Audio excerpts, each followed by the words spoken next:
నమస్తే, welcome to Suman TV. ఎప్పటికప్పుడు యుద్ధానికి సంబంధించినటువంటి లేటెస్ట్ అప్డేట్స్, అలానే అనేక రకాల ప్రముఖులతో, నిష్ణాతులతో కూడా మనం విశ్లేషణలు కూడా అందిస్తున్నాం.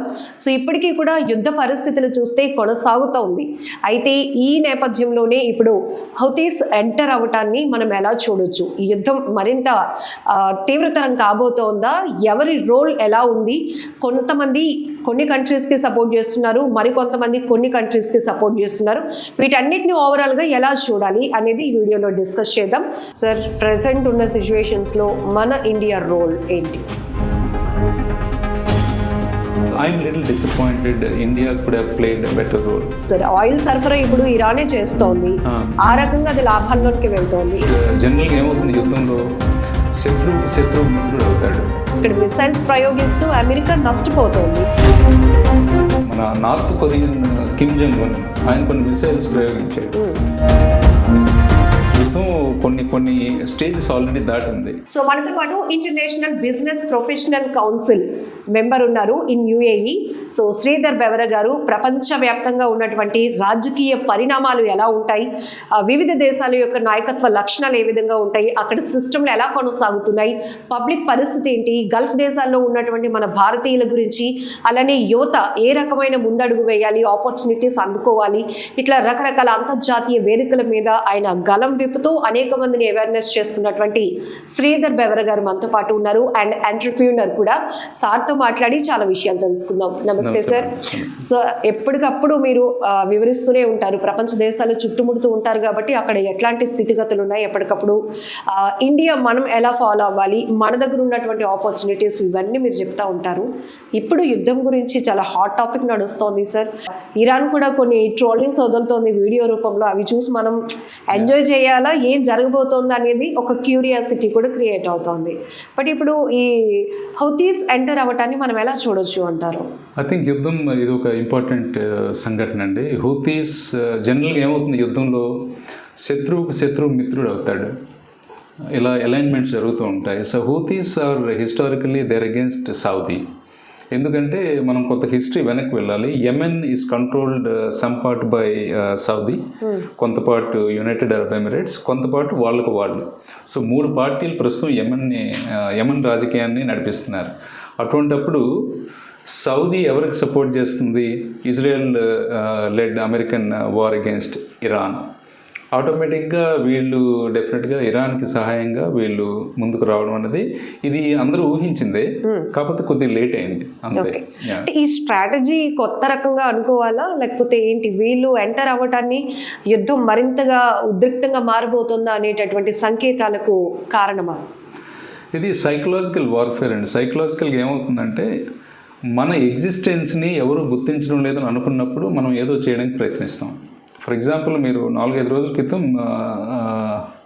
మన నార్త్ కొరియన్ కిమ్ జంగ్ ఉన్ ఆయన కొన్ని మిసైల్స్ ప్రయోగించాడు. సంబంధం లేదు అసలు ఆయనకి ఈ వార్కి. కానీ ఆయన తన యొక్క సపోర్ట్ టువర్డ్స్ ఇరాన్ ప్రకటించడానికి ఆయన అక్కడ మిసైల్స్ని వదలడం. సడన్గా అందరూ ఇప్పుడు నార్త్ కొరియా గురించి ఒకసారి మాట్లాడుకోవడం జరిగింది. అలాగే హూతీస్ ముందే ప్రకటించారు, మేము యుద్ధాన్ని ప్రస్తుతానికి మేము పార్టిసిపేట్ చేయట్లేదు, కేవలం వాచ్ అండ్ గో, ఆ స్టాండ్స్లో మేము ఉంటాం అని చెప్పారు. అదే అప్పటి పరిస్థితి. కానీ ఈవేళ పార్టిసిపేట్ చేస్తున్నాం. సడన్గా అది ఎవరు మాట్లాడుకోని ప్రాంతం ఇప్పుడు యెమెన్. సడన్గా వాళ్ళు కూడా ఇప్పుడు ప్రపంచం అంతా మాట్లాడుకున్న దాంట్లో ఇప్పుడు మీరు నేను ఇక్కడ విశాఖపట్నంలో హూతీ గురించి మాట్లాడుతున్నాం. So this is a strategic warfare అంతే తప్ప ఇందులో వాళ్ళు వచ్చి గణనీయంగా ఈ యుద్ధ పరిణామాలను మార్చేస్తారు అనుకోవడం అది it's a long shot. So మనం మాత్రం చెప్తున్నాం యుద్ధం వద్దు, ఎందుకంటే నష్టపోతాం కాబట్టి అన్ని రకాలుగా దౌత్యం, శాంతి సిద్ధాంతాన్ని ముందుకు తీసుకొస్తున్నాం. బట్ అక్కడ ఇట్లాంటి పరిస్థితులు కనిపించటం లేదు. ఇది ఇంకా కాస్త అగ్రెసివ్గా వెళ్ళటానికి అవకాశం ఉంది అంటారా, ప్రెసెంట్ కరెంట్ సిచ్యువేషన్స్ అన్ని చూస్తుంటే? ఎప్పుడు కూడా డీఎస్కలేషన్ అయ్యే ముందు ఎస్కలేషన్ ఎక్కువగా ఉంటుందండి. అంటే ఇంకా ఆగిపోతుంది అనే సంకేతాలు వస్తున్నాయి, పోతున్నాయి. For example 5 day cease fire Trump గారు ప్రకటించారు. ఇన్ ద మీన్ టైమ్ చర్చలు జరుగుతున్నాయని చెప్పారు. చర్చలు యాక్చువల్గా కన్ఫర్మ్ అయ్యాయి, చర్చలు అయితే జరుగుతున్నాయి. వీళ్ళొక ఎజెండా, వాళ్ళొక ఎజెండా పట్టుకొని వచ్చారు. And I think there will be a mid way soon. కానీ ఈ మిడ్వేకి ముందు ఆల్రెడీ యుద్ధం కొన్ని స్టేజెస్ ఆల్రెడీ దాటింది. వాటిని అందరూ వాళ్ళు ఆపేలేరు. మీకు నేను గుర్తు చేస్తాను, ఆపరేషన్ సింధూర్ టైంలో మన డీజీఓ పాకిస్తాన్ డీజీఓ మాట్లాడుకొని సీజ్ ఫైర్ ప్రకటించిన తర్వాత ఒక ఫుల్ డే యుద్ధం కొనసాగింది. ఎందుకంటే కొన్ని ఆల్రెడీ ఈ ఆర్డర్స్ వెళ్ళిపోయి ఉంటాయి, వాటిని మళ్ళీ మనం తిరిగి తీసుకురాలేము, మళ్ళీ మార్చలేము అనమాట. అటువంటి టైంలో కొంత టైం పడుతుంది యుద్ధాన్ని పూర్తిగా ఆపడానికి. సో వీటిని ఏమంటారంటే లాజిస్టికల్ ఛాలెంజెస్ అంటారు సప్లై చైన్లో. అవి అంత తొందరగా మనం బటన్ నొక్కితే అయిపోయేటట్టు కాదు అది. సో ఈ ఎస్కలేషన్ ఇంకా కొనసాగుతుంది మరి కొద్ది రోజులు. I think now the world is understanding, even Trump understands that ఈ యుద్ధం తాలూకా మెయిన్ ఆబ్జెక్టివ్స్ ఏంటి, స్ట్రాటజిక్ గోల్స్ ఏంటి, అవి యాక్చువల్గా నెరవేరిపోయినాయి. అది మొత్తం ప్రపంచం అంతటికీ అది అర్థమైంది. ఇంకా it's only a matter of ego. ఎవరు ఈగోని తగ్గించుకొని ఓకే నేను విత్డ్రా అవుతానని చెప్పడంలోనే I think that is the real దౌత్యం. అండ్ పీపుల్ లైక్ మన leaders like Modi garu should try and help them. ఒక ప్రపోజల్ వెళ్ళినప్పటికీ కూడా ఇరాన్ ఎందుకు బ్యాక్ స్టెప్ ఇంకా వేయకపోవడం, షరతులు కూడా పెట్టింది కదా, సో అంటే అగ్రెసివ్ కండిషన్స్ కూడా ఎలా చూడొచ్చు అంటారు? చూడండి, అంటే ఇరాన్ తాలూకా 5 షరతులను మనం ఎక్కువగా మాట్లాడుతున్నానే, అమెరికా పెట్టిన 15 షరతులు కూడా పెద్ద షరతులు అవి. అంటే మిమ్మల్ని ఇంకా మీరు అటు తిరగాలన్నా మీరు నాకు పర్మిషన్ పంపించాలి, అలా ఏ దేశం కూడా అలా ఒప్పుకోదండి. అయితే ఇలాంటి పెద్ద డిమాండ్స్ పెట్టడం అనేటటువంటిది ఒక సైకలాజికల్ వార్ఫేర్లో అదొక భాగం. నెగోషియేషన్, ఆర్ట్ ఆఫ్ నెగోషియేషన్లో ఏంటంటే మనం మాట్లాడడానికి వెళ్ళేటప్పుడు, ఒకరితో నెగోషియేషన్ స్టార్ట్ చేసేటప్పుడు మనం పెద్ద ఇష్యూని తీసుకుని వస్తాం. మేము ఇది చేయాలనుకుంటున్నాం, లేదా ఇది మీరు చెయ్యాలి అంటాం. అప్పుడు అక్కడి నుంచి అలాగా మధ్యలో వచ్చి మధ్య మార్గంలోకి సెటిల్ అవుతుంది. మీరు స్టార్టింగే అమెరికా లాంటి దేశం వచ్చి సరే మీరు 5 చెప్పారు, 5 మేము 3 ఓకే అంటాము, 2 ఇలాగా అమెరికా మాట్లాడదు. అమెరికా కూడా కౌంటర్ అటాక్ ఎలా చేస్తుందంటే, అమెరికా మాత్రమే కాదు ఇలాంటి నెగోషియేషన్స్లో వెరీ బిగ్ ఆబ్జెక్టివ్ని మధ్యలో పెడతారు. అది మనం తీర్చలేని, మనకు క్లియర్గా తెలుస్తుంది, అది మనం సాధించలేము, అది మనం అప్పుడు ఏమవుతుంది, సరే అయితే ఏం చేయగలం అని రియల్ నెగోషియేషన్ అప్పుడు స్టార్ట్ అవుతుంది. ఎక్కడో మధ్య మార్గం, ఓకే నేను ఇప్పుడు 8 తీసుకుంటాను, మీకు 2 ఇస్తాను, ఇట్లా అటువంటి దీనికి అమెరికా ట్రై చేస్తుంది. I can understand that. So ఇటు చూస్తే ఒక రకంగా ఇజ్రాయెల్ అమెరికా పూర్తిగా ఇరాన్ని నష్టపరచాలి అనే కాన్సెప్ట్తోని ఇది మొదలైనప్పటికీ కూడా బలగాలు ప్రయోగాలు ఇవన్నీ చూస్తూ ఉన్నాం. బట్ ఇరాన్ ఈ యుద్ధం నుంచి నష్టపోతుందా, లాభాల్లోనికి వెళ్తుందా అంటే స్ట్రాటజిక్ చెప్తున్నారు కదా నెంబరింగ్స్లో, ఏం చెప్పొచ్చు సార్? ఆయిల్ సరఫరా ఇప్పుడు ఇరానే చేస్తోంది, ఆ రకంగా అది లాభాల్లోనికి వెళ్తోంది. ఇక్కడ మిసైల్స్ ప్రయోగిస్తూ అమెరికా నష్టపోతోంది. దీన్ని ఎలా చూడొచ్చు అంటారు ఫినాన్షియల్లీ? సో ప్రపంచవ్యాప్తంగా 2 రకాలు, ఒకటి షార్ట్ టర్మ్, లాంగ్ టర్మ్.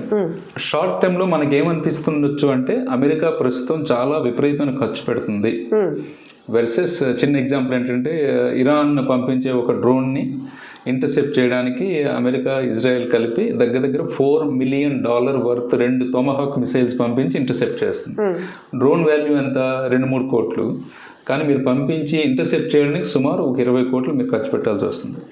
ఈ బేసిస్ మీద మీకు వార్ వెరీ ఎక్స్పెన్సివ్ అని మనకి అర్థమవుతుంది. And who is paying for this?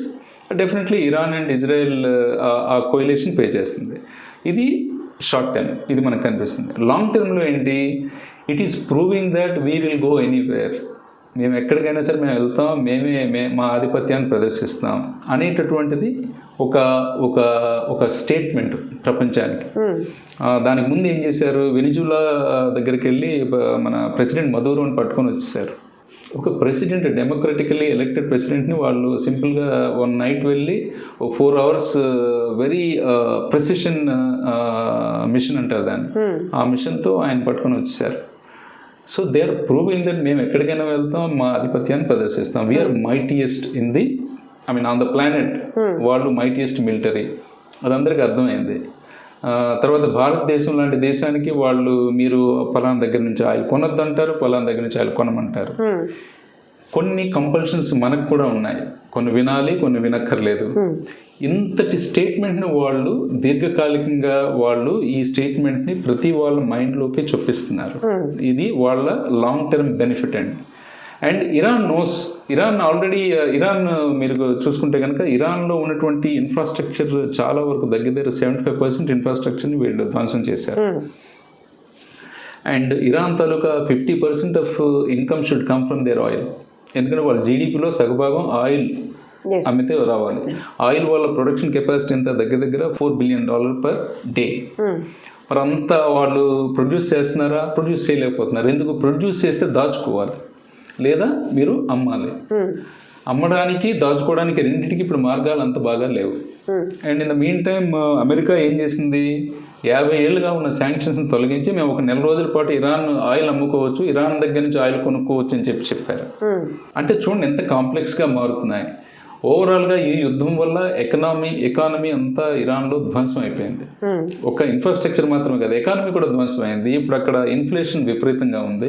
ప్రజలు ఇంచుమించు బ్రెడ్ కొనుక్కోవడానికి కూడా అంతకుముందు రూపాయి పెట్టాలంటే ఇప్పుడు కనీసం 10 నుంచి 15 రూపాయలు పెట్టుకోవాల్సిన పరిస్థితి.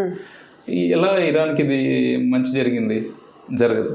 కానీ యుద్ధం అంటే యుద్ధం ఈజ్ ఆల్వేస్ అబౌట్ ఈగో. నన్ను నేను కాపాడుకోవాలి, నేనేం తప్పు చేయలేదని ఇరాన్.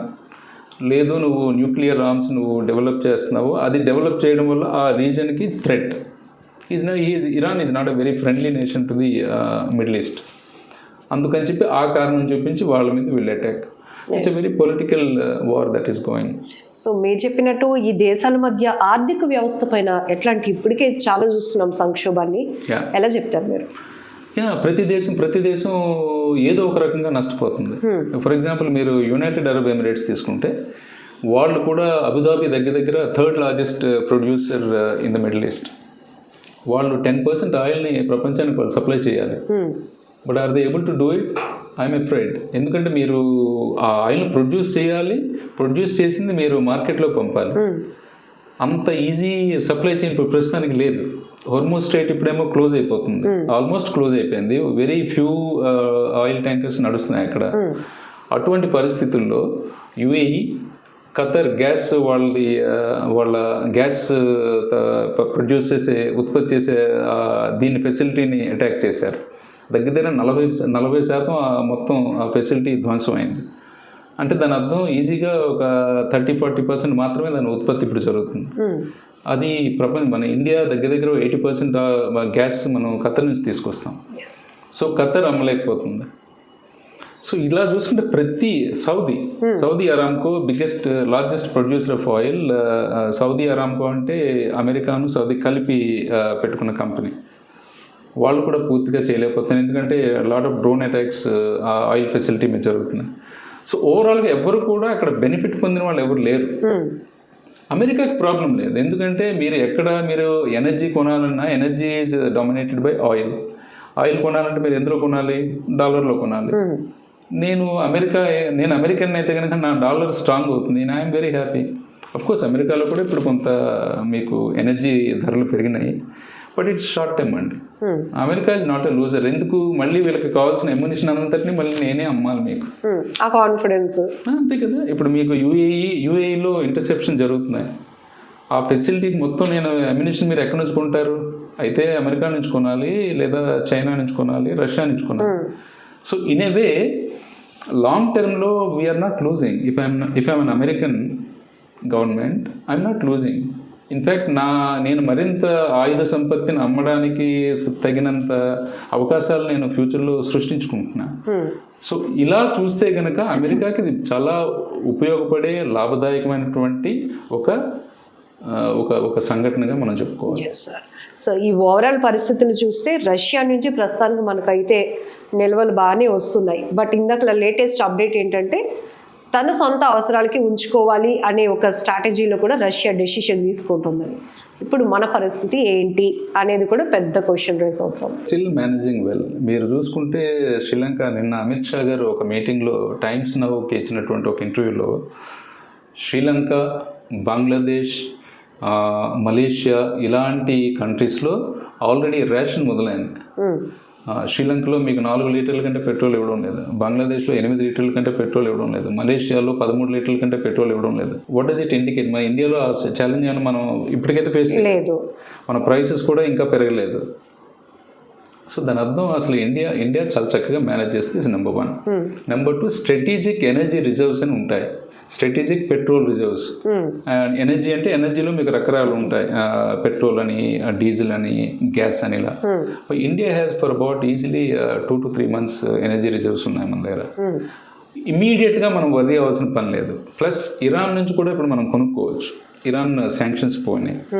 రష్యా ఇన్ఫ్యాక్ట్ మిగిలిన వాళ్ళు ఎవరికి అమ్మలేం, కానీ ఇండియాకి మేము, ఎందుకంటే రష్యా ఉక్రెయిన్ యుద్ధం జరుగుతున్నప్పుడు we are the only country buying oil from Russia. America వద్దంటున్నా కూడా, అమెరికా చాలా ఇబ్బంది పెట్టడానికి ప్రయత్నించినా కూడా మనం India was buying oil from Russia. So Russia has that in mind. రష్యాకి తెలుసు మనం వాళ్ళ ఇబ్బందులు ఉన్నప్పుడు కూడా ఇండియా వాళ్ళకి బాస్ట్గా నిలబడింది. ఎందుకంటే ఇండియా అందరితో ఫ్రెండ్లీగా ఉంటుంది. సో ఇందాక లేటెస్ట్గా వాళ్ళు డిజిటల్ మీడియాలో రిలీజ్ చేసిన పోస్ట్లో కూడా thanks to German people and thanks to people of India అని కూడా ఇరాన్ రిలీజ్ చేసింది. సో దీన్ని కూడా ఇప్పుడు పెద్ద డిస్కషన్ నడుస్తూ ఉంది. నిజంగా మీరు అన్నట్టు అందరికీ మన మిత్రదేశమే, మనం అందరికీ మిత్రదేశం. At the same time they also want to create a propaganda. ఎందుకు థ్యాంక్స్? మేబీ బహుశా మన దగ్గర నుంచి మిసైల్స్ ఎప్పుడైనా మనం కొని ఉండొచ్చు, లేదా మనం anyway Iran and India they go long way. We both have been friends for a long time. Israel కూడా థ్యాంక్స్ టు ఇండియా అంటుంది. ఎందుకంటే ఇజ్రాయెల్ కూడా మనం కొంత వాళ్ళ దగ్గర కొన్నవే మళ్ళీ తిరిగి వాళ్ళకి మనం అమ్మాం. ఎందుకంటే వాళ్ళకి ఆయుధాలు కావాలని చెప్పి. యుక్రెయిన్కి మనం కొంత డిఫెన్స్ టెక్నాలజీ మనం ఇస్తున్నాం. So it is a good sign that India is now able to sell defence deals outside India. I think India make in India's real objective నెరవేరుతుందని మనం అనుకోవాలి. ఫ్యూచర్లో మనం కూడా ఇలాంటి ఎగుమతులు మరింత ఎక్కువ చేయాలని నేను కోరుకుంటున్నాను. ఎందుకంటే మనం ఆయిల్ మీద హెవీగా డిపెండ్ అవుతాం. మీరు మన ఎగుమతులు భారతదేశాన్ని తీసుకుంటే మనం దిగుమతులు 9.9 ట్రిలియన్ దిగుమతులు చేసుకుంటాం, ఎగుమతులు 0.8 ట్రిలియన్ ఎగుమతులు చేసుకుంటాం. For the context for the people of Suman TV వ్యూవర్స్కి ఏంటంటే, మన ఇండియన్ ఎకానమీ 4.1 ట్రిలియన్. 4.1 ట్రిలియన్లో సుమారు ఒక 1 ట్రిలియన్ ఆఫ్ దిగుమతులు మనం చేసుకుంటాం. దగ్గర 0.8 ట్రిలియన్ మనం ఎగుమతులు చేస్తాం. మన దిగుమతుల్లో సుమారు 25 to 30% ఓన్లీ ఆయిల్ ఉంటుంది. అంటే దాని అర్థం మన ఆయిల్ మీద ఎంత డిపెండ్ ఉన్నాం. అది కూడా ఏంటి, మనకి అవసరమయ్యే 100 రూపీస్కి 80 రూపీస్ ఆయిల్ బయట నుంచి రావాలి మనకి. మన సెల్ఫ్ ప్రొడక్షన్ అంటే మన దగ్గర ఉన్న ప్రొడక్షన్ కేవలం 20%. అంటే 1 million barrel per day మనకి కావాల్సింది 6 million barrel per day.